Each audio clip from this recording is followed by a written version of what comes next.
टूटी गली नाली नौकरी और इस मामले से बाहर आकर को अपने मुस्तकबिल और बाकी मामलात तालीमी निज़ाम और बाकी चीज़ों के ऊपर भी अपनी कोशिश को तेज़ करे और उन चीज़ों को देखकर उन पर अपना शऊर को बेदार करे और उन पर बात करे। हमारी बदकिस्मती ये है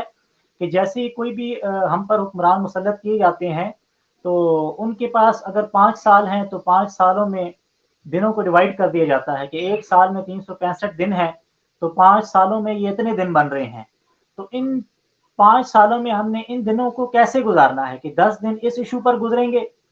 फिर अगले 10 दिन इस इश्यू पर गुज़रेंगे, कुछ लोग इसकी हमायत में आएँगे, कुछ मुखालफत में आएँगे। यानी कभी अगर किसी की कमीज़ में सुराख है, तो कुछ लोग उसको आजिज़ी का नाम देंगे, कुछ कहेंगे कि इसको पता ही नहीं है। तो इस बहस के अंदर लोगों को उलझा दो, ताकि वो असल मसले की तरफ आए ही नहीं। वो तुमसे ये सवाल ना करें कि हमारी तालीम कहाँ पर है, हमारे स्कॉलरशिप कहाँ पर गए, हमारे नौजवान यहाँ से अभी मैं पिछली रिपोर्ट में पढ़ रहा था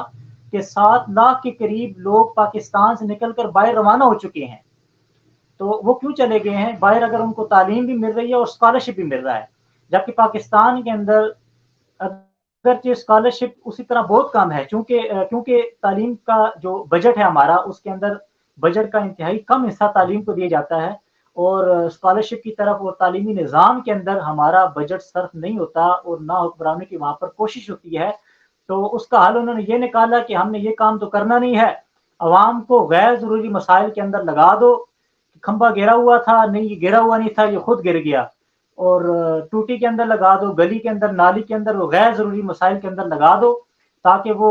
बेसिक जो सवालात हैं, इंसान की तालीम, इंसानी बुनियादी ज़रूरियात, इंसानी बुनियादी जो खुर्दनोश की अशिया की कीमतें हैं, इंसान की जो बुनियादी सेहत की सहूलतें हैं, उसके बारे में कोई सवाल ना कर सके और किसी का ज़हन वहाँ तक पहुँच ही ना सके, उससे पहले ये आपस में लड़ते रहे और मरते रहे और झगड़ते रहे। हाँ जी, बिल्कुल वजह फरमाया आपने कि ये एक सोची समझी साजिश के तहत आवाम को इन बुनियादी ज़रूरियात और इन बुनियादी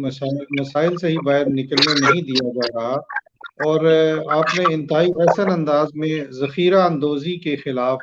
कुरान हकीम, फुरकान हमीद की रोशनी में, अहादीस मुबारका की रोशनी में और आका करीम सल्लल्लाहु अलैहि वसल्लम की